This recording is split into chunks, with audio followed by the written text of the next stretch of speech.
Hello student, आज के इस वीडियो में हम बात करने जा रहे हैं फाइलम प्लेटीहेल्मिन्थीस के बारे में। देखिए स्टूडेंट, जब हम फाइलम प्लेटीहेल्मिन्थीस की बात कर रहे हैं तो इससे रिलेटेड जो पॉइंट्स हमारे पास मेन रहेंगे, मेन कंटेंट जो रहेंगे, what is meaning of the Platyhelminthes, general characteristics features of the Platyhelminthes and classification of Platyhelminthes को एग्जाम्पल्स के साथ हम डिटेल में समझेंगे। देखिए स्टूडेंट, जब हम प्लेटीहेल्मिन्थीस की बात कर रहे हैं तो सबसे पहले हम लेते हैं कि ये वर्ड प्लेटीहेल्मिन्थीस किस तरह से फॉर्मेशन हुआ है या किस तरह से डिराइव्ड है। देखिए स्टूडेंट, ये 2 ग्रीक वर्ड से मिलके बना है। प्लेटी यानी कि फ्लैट वर्म और हेल्मिन्थीस यानी कि वर्म, यानी कि फ्लैट वर्म इसमें इंक्लूड है स्टूडेंट। जैसे कि हम एग्जाम्पल देख सकते हैं कि ये हमें प्लेनेरियंस दिखाई दे रहे हैं और ये हमें जो टीनिया सोलियम और फेसियोलाइपेटिका का यानी कि लीवर फ्लू का एक कॉमन एग्जाम्पल है, जिसको हमें मन में इमेज लेके चलनी है ताकि हम इसके जनरल कैरेक्टरिस्टिक्स फीचर्स को अच्छे से समझ सके स्टूडेंट। अब देखिए स्टूडेंट, अगर हम जनरल कैरेक्टरिस्टिक्स की बात करते हैं तो सबसे पहले स्टेटमेंट आ रहा है free living, commensal and parasitic form. तो अब पहले हमें ये देखना है कि फ्री लिविंग कौन सा है, कि ये स्टेटमेंट किस पे फुलफिल हो रहा है। तो प्लेनेरियंस जो अभी हमने डायग्राम देखा, ये वाला जो डायग्राम था प्लेनेरियंस का, ये फ्री लिविंग फॉर्म का है। और अगर हम बात करते हैं कि पैरासिटिक फॉर्म, तो ये जो टीनिया सोलियम फेसियोलाइपेटिका, ये हमारे पास ये पैरासिटिक फॉर्म की एनिमल है।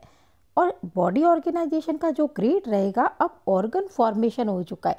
इसमें आपको ये ध्यान रखना है कि अभी सिस्टम नहीं बने, ऑर्गन फॉर्मेशन हो चुका है। And they R E coelomate animal. Type of coelom student कौन सी बोलेंगे? ई सिलोमेट।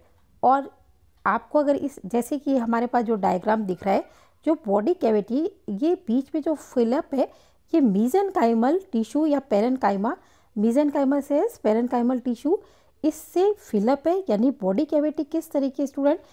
प्लेटीहेल्मिन्थीस हमेशा ई सिलोमेट कैटेगरी के है, यानी इसमें ट्रू सिलोम प्रेजेंट नहीं है।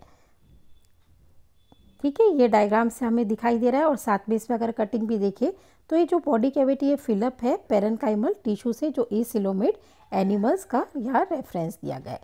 अब दे आर ट्रिप्लोप्लास्टिक। ट्रिप्लोप्लास्टिक यानी कि अब एक्टोडर्म, मेसोडर्म और एंडोडर्म तीनों लेयर्स का फॉर्मेशन जर्मिनल लेयर का हो चुका है।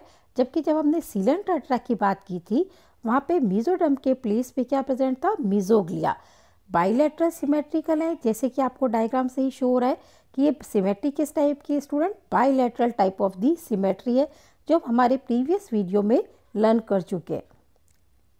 अब हमें ये देखना है कि इसमें पोलरिटी मेंटेन हो गई, यानी कि एंटीरियर एंड और पोस्टीरियर एंड बॉडी का अच्छी तरह से प्रोजेक्टेड हो रहा है। और इसमें कुछ एनिमल्स के जो एग्जाम्पल हैं, मतलब कोई क्लास में सेगमेंटेड एनिमल भी रहेंगे और किसी में, जैसे कि हम टर्बिलेरियन की बात करेंगे, तो वहाँ सेगमेंटेशन प्रेजेंट नहीं होगा। अब हमें ये देखना है कि देखिए स्टूडेंट, कि ये मेटामेरिकली सेगमेंटेड हैं या नहीं। हमारे प्रीवियस वीडियो में जब हमने बेसिस ऑफ क्लासिफिकेशन डिस्कस किया था, तो 2 तरह के सेगमेंटेशन बताए थे, मेटामेरिकली यानी ट्रू और सुपरफिशियली। जैसे कि यहाँ पे आपको दिखाई दे रहा है कि ये जो सेगमेंटेशन है, ये सिर्फ एपिडर्मल क्रेसेस तक ही इंक्लूड होता है, बॉडी के इंटरनल नहीं होता है। इसलिए इसमें आपको ये वर्ड ध्यान रखना है कि superficially segmented animals are present. Channel को सब्सक्राइब कीजिएगा स्टूडेंट और लाइक कीजिएगा। अब देखिए डाइजेस्टिव सिस्टम क्या है? कंप्लीट और एब्सेंट। देखिए अलग अलग जो हमारे पास क्लासेस रहेंगी, जैसे टर्बिलेरिया, ट्रिमेटोडा, सेस्टोडा, यहाँ पे आप देख सकते हैं कि डाइजेस्टिव सिस्टम का थोड़ा सा डिफ्रेंशिएशन रहेगा। क्योंकि अगर हम सेस्टोडा, टीनिया सोलियम की बात करेंगे तो यहाँ पे कंप्लीट एलिमेंट्री कैनाल एब्सेंट रहेगी। और जब हम ट्रिमेटोडा की बात करेंगे तो आपको इस तरह से ये डाइजेस्टिव सिस्टम फेसियोला में दिखाई देगा। क्योंकि देखिए यहाँ पे जो एलिमेंट्री कैनाल है, ये इनकम्प्लीट है, यानी कि माउथ तो प्रेजेंट होगा स्टूडेंट, बट जो एनस है कम्प्लीटली वो नहीं प्रेजेंट होएगी। और ये इसलिए इसको इनकम्प्लीट एलिमेंट्री कैनाल कहते हैं। और ये इंटेस्टाइन, ये डायवर्टिकुला के फॉर्म में फैली हुई है, जो हमें दिखाई दे रहा है। और टीनिया सोलियम में बिल्कुल ही एलिमेंट्री कैनाल प्रेजेंट नहीं होगी। ऐसा क्यों स्टूडेंट? क्योंकि वो एक पैरासिटिक है, ये भी पैरासिटिक है। और डायरेक्टली जो उसका एब्जॉर्प्शन रहता है टीनिया सोलियम का, वो इंटेस्टाइनल जूस से डायरेक्टली अपने न्यूट्रिशन को एब्जॉर्व करता है। अब वो ऑलरेडी डाइजेस्टेड फूड मटेरियल को एब्जॉर्व कर रहा है, तो वहाँ रिक्वायरमेंट ही नहीं रहती कि डाइजेस्टिव सिस्टम में खुद को फंक्शन करना पड़े। यही रीज़न है स्टूडेंट कि वहाँ पे एलिमेंट्री कैनाल कम्प्लीटली एब्सेंट होती है और यहाँ पे कम्प्लीटली डेवलप नहीं है, इनकम्प्लीट एलिमेंट्री कैनाल हमें देखने को मिल रही है। अब respiratory and circulatory systems are absent. Respiration भी जनरल जो पैरासिटिक होते हैं इनमें एनारोबिक टाइप का रेस्पिरेशन होता है, क्योंकि ये बॉडी के अंदर ही प्रेजेंट रहते हैं। अब नर्वस सिस्टम थोड़ा सा यहाँ पे देखिए डेवलप्ड हो चुका है। यहाँ पे आपको लॉन्गिट्यूडिनल नर्व कोड भी दिखाई दे रही है और यहाँ पे जो सेरिब्रल गैंग्लिया और रिंग फॉर्मेशन जो रोस्टेलम रीजन में रहेगा वो भी आपको यहाँ पे दिखाई दे रहा है। ये आप देख सकते हैं कि हमारे पास तीनों कैटेगरी के एनिमल हैं। जैसे सेस्टोडा क्लास की बात कर रहे हैं तो टेपवर्म है, और यहाँ पे ट्रिमेटोडा की बात कर रहे हैं और ये टर्बिलेरियन में डुजेशिया या प्लिनेरिया दिखाई दे रहा है स्टूडेंट। अब देखिए excretory system is the form of the protonephridia. अब स्टूडेंट ये पॉइंट बहुत ही ज़्यादा इंपॉर्टेंट है जिसको आपको नोट डाउन करना है कि प्लेटीहेल्मिन्थीज में एक्सक्रीटरी ऑर्गन का क्या नेम है। ये है फ्लेम सेल्स या सोलेनोसाइट बोलेंगे या फिर प्रोटोनेफ्रिडिया। फ्लेम सेल्स और सोलेनोसाइट ये दोनों एक ही नेम होंगे। एक आप दोनों में से कोई भी अगर आंसर लिखेंगे तो एक करेक्ट होगा। और प्रोटोनेफ्रिडिया और मेटानेफ्रिडिया दो फॉर्म होते हैं, तो हमें यहाँ पे देखना है कि प्लेटीहेल्मिन्थीज में जो है वो प्रोटोनेफ्रिडिया है, यानी कि इसका वन एंड जो होता है वो ब्लाइंड होता है, पर डायरेक्टली जो स्यूडो प्रोसेस होता है उसके थ्रू नाइट्रोजनस वेस्ट इसमें पिकअप होता है। देखिए स्टूडेंट यहाँ पे हमें किस तरह से एक्सक्रीटरी सिस्टम दिखाई दे रहा है। ये जो फैली हुई है रेड कलर की पॉइंटेड स्ट्रक्चर ये फ्लेम सेल्स है, और यहाँ पे आपको अच्छी तरीके से ये फ्लेम सेल्स आपको दिखाई दे रही है। अब देखिए स्टूडेंट इसका नेम फ्लेम सेल्स क्यों दिया गया है, क्योंकि इसके अंदर ये जो सीलिया है ये फ्लक्रिंग करती हुई दिखाई देती है और फ्लेम्स की तरह से एक तरह का रिजेम्बलेंस देती है। यही रीज़न है कि इसको क्या बोलते हैं, फ्लेम सेल्स भी बोलते हैं। और ये मीजेनकाइम में किस तरह से डिस्ट्रीब्यूटेड है, और लास्ट में एक सिंगल एक्सक्रीटरी पोर, यानी एक्सक्रीटरी पोर कैसा है, सिंगल है, सिंगल एक्सक्रीटरी पोर के थ्रू यहाँ पे बाहर खोल रही है। देखिए स्टूडेंट अगर हम कोई भी कैरेक्टरिस्टिक्स को लर्न कर रहे हैं, टैली कर रहे हैं, तो हमारे मन में उसका डायग्राम होना बहुत ज़रूरी है ताकि हमारे को वो फीचर क्लियर हो चुके। अब देखिए sense organ, simple I spot and photo receptors in free living. अब देखिए स्टूडेंट अगर एनिमल पैरासाइट है तो अगर बॉडी के अंदर है तो उसे आई स्पॉट और फोटो रिसेप्टर की कोई रिक्वायरमेंट ही नहीं है। लेकिन अगर डुजेशिया है जैसे कि टर्बिलेरियंस में तो ये फ्री लिविंग है। जब फ्री लिविंग होगा तो उसे अलग से सेंसरी ऑर्गन की रिक्वायरमेंट होगी। तो यहाँ पे ये आई स्पॉट और photo receptor free living form में प्रेजेंट होंगे। अब देखिए स्टूडेंट ये हर्मोफ्रोडाइट है, यानी कि मेल और फीमेल जो रिप्रोडक्टिव ऑर्गन है वो एक ही एनिमल में प्रेजेंट है। अब फर्टिलाइजेशन इंटरनल है बट क्रॉस है। अब ऐसा क्यों है कि जब मेल और फीमेल एक में ऑर्गन प्रेजेंट है तब भी क्रॉस फर्टिलाइजेशन है। इसके लिए स्टूडेंट एक स्टेटमेंट होता है कि प्रोटेंडस स्टेज, जो टेस्टिस होता है वो पहले डेवलप्ड हो जाता है और ओवरी का डेवलपमेंट बाद में होता है, यानी सेम टाइम पे नहीं होता है। इसलिए इसको यहाँ पे क्रॉस फर्टिलाइजेशन का रेफरेंस दिया जाता है। और डेवलपमेंट डायरेक्ट भी हो सकता है, इनडायरेक्ट। मोस्टली जो पैरासिटिक फॉर्म है टीनिया सोलियम है, फेसियोला है, इसमें लार्वल स्टेजेस पाई जाती है जो कि बहुत ज़्यादा इंपॉर्टेंट है स्टूडेंट। इसलिए इनडायरेक्ट का मतलब है कि बीच में लार्वा स्टेज प्रेजेंट है एडल्ट बनने से पहले। अब जो पैरासिटिक फॉर्म है वो किस तरीके से अपनी बॉडी को होस्ट की बॉडी से अटैच रखते हैं, तो इसके लिए देखिए हुक्स प्रेजेंट है, स्पाइन्स प्रेजेंट है, सकर्स प्रेजेंट है।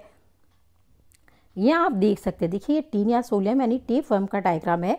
ये रोस्टेलम रीजन है और यहाँ पे ये हुक्स की स्ट्रक्चर कि किस तरीके से हुक्स 2 रोज में प्रेजेंट होते हैं, एंटीरियर रो एंड पोस्टीरियर रो।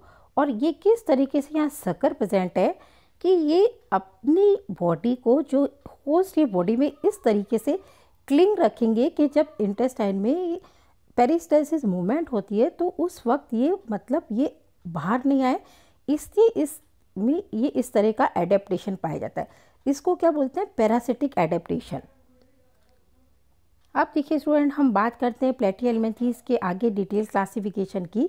तो आपको ये अलग अलग तीनों कैटेगरी जैसे हमें यहाँ पे ये दिखाई दे रहा है, प्लेनेरियन यानी कि टर्बिलेरियन का फॉर्म है, यहाँ पे हमें ट्रिमेटोडा दिखाई दे रहा है, और ये वाला जो एग्जाम्पल है हमारे पास सेस्टोडा का है।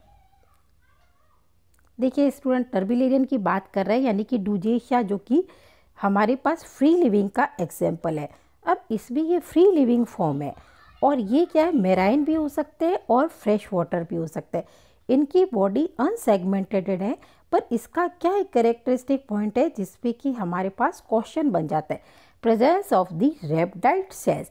ये रेप्टाइड सेल्स की प्रेजेंस होती है जो कि सिर्फ इसी में प्रेजेंट है, ये फेसियोला में या टेप वन में ये प्रेजेंट नहीं है। और इनका फंक्शन क्या है, they are mucus secreting cells. ये वाली म्यूकस सिक्रेटिंग सेल्स हैं जो कि टर्बिलेरियन में प्रेजेंट है। ये आप देख सकते हैं प्लेनेरिया दिखाई दे रहा है आपको, ये फ्री लिविंग फॉर्म है। ये प्लेनेरियंस हैं, कॉमनली प्लेनेरियंस कहते हैं, और ये जो हमारे पास एग्जाम्पल है डूजेशिया का। अब हम बात कर रहे हैं ट्रिमेटोडा की। ट्रिमेटोडा में जैसे हम लेके चलेंगे फेसियोला का एग्जाम्पल, ताकि हमें कैरेक्टरिस्टिक समझ आ सके। ये एंडोपैरासिटिक है ट्रिमेटोडा के, और फ्लैटेंड है, लीफ लाइक स्ट्रक्चर है, और इनकी बॉडी पे सीलिया रेप्टाइड्स प्रेजेंट नहीं है कि जो कि हमारे पास टर्बिलेरियन में प्रेजेंट थी। सिस्टोसोमा ब्लड पैरासाइट है। और फेसियोला की हम बात करते हैं, देखिए जो ये लीवर फ्लूक है जिसका डायग्राम हम बार बार टैली कर रहे हैं, तो digenetic type of the life cycle होती है। यानी कि देखिए स्टूडेंट, अगर हम ये बात कर रहे हैं, ये जैसे फेसियोला का डाइजेस्टिव सिस्टम जिसको हमने पहले लर्न किया, या फिर ये इसका नर्वस सिस्टम। अब इसमें डाइजेनेटिक यानी कि जो प्राइमरी होस्ट है वो है शिप, यानी कि एडल्ट जिसमें पाया गया, और जो सेकेंडरी होस्ट है वो रहेगा स्नेल। अगर पर्टिकुलर स्पीसीज की बात करें तो ये प्लेनेरोबिस स्पीसीज स्नेल की है, वो डोमिनेंट रहती है सेकेंडरी होस्ट के फॉर्म में। अब इसके सेकेंडरी होस्ट यानी प्राइमरी होस्ट जिसमें एडल्ट प्रेजेंट है, और सेकेंडरी होस्ट जिसमें कि लार्वा स्टेजेस प्रेजेंट है। जब ये अपने प्राइमरी होस्ट से सेकेंडरी होस्ट में एंटर करता है तो अलग अलग लार्वा स्टेजेस आती है। देखिए student, miracidium, sporocyst, redia, cercaria, metacercaria, ये 5 लार्वा हैं नेम्स, जो कि फेसियोला की लार्वा है। आपको नेम याद रखना है ताकि आप अगर larval form of the Fasciola hepatica तो आप अच्छी तरह क्लियर कर सकें। Miracidium, sporocyst, redia, cercaria and metacercaria.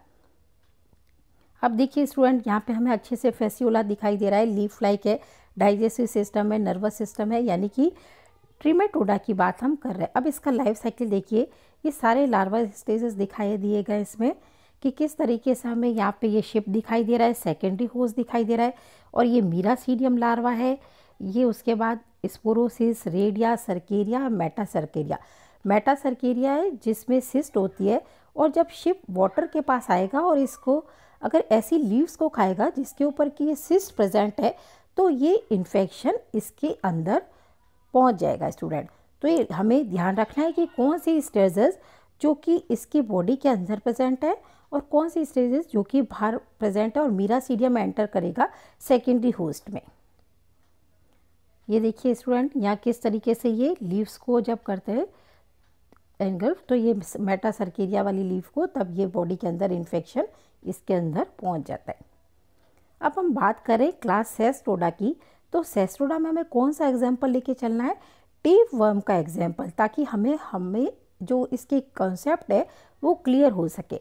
अब देखिए सेगमेंटेड बॉडी प्रेजेंट है, और एक एक सेगमेंट को क्या बोल रहे हैं, प्रोक्लेटिड्स बोल रहे हैं। और फॉर्मेशन कैसे होता है, जो प्रोसीजर है नेक रीजन में जो इसका डिवीज़न होता है जिससे कि आगे ये प्रोक्लेटिड्स बनते हैं, उसको पर्टिकुलर स्टेबलाइजेशन की प्रोसेस बोलते हैं।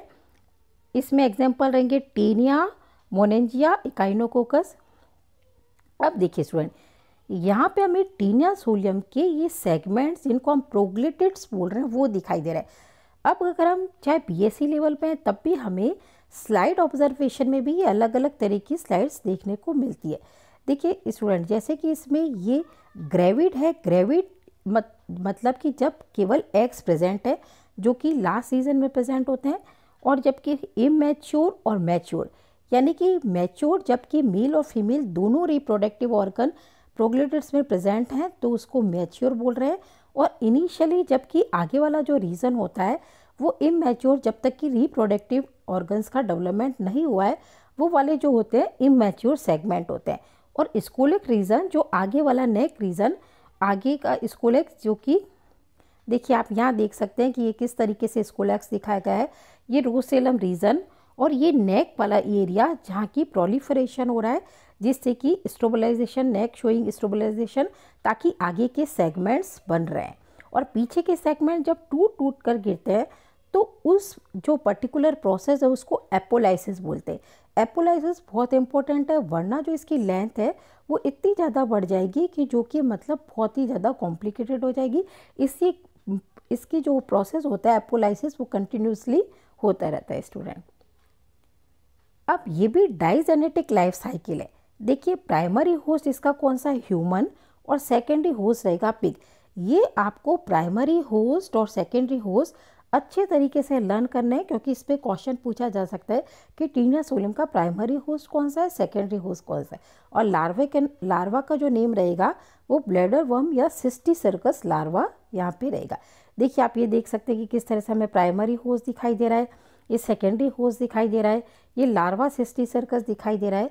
इसके डिटेल लाइफ साइकिल को स्टूडेंट अगर लर्न करते हैं बीएससी लेवल पे, लेकिन अगर हमारे पास जैसे कि अगर हम नीट के एग्ज़ाम की प्रिपरेशन कर रहे हैं तो आपको नेम तो लर्न करने ही पड़ेंगे कि प्राइमरी होस्ट कौन सा है, सेकेंडरी होस्ट कौन सा है, लार्वा के नेम कौन सा है, ये सब हमें डिटेल में लर्न करना पड़ेगा। ये टेपवर्म का डायग्राम देखिए, इसकी लेंथ कितने तक बढ़ सकती है, तो ये हमें दिखाएगा। होपफुली स्टूडेंट आपको वीडियो पसंद आया होगा, लाइक कीजिए, सब्सक्राइब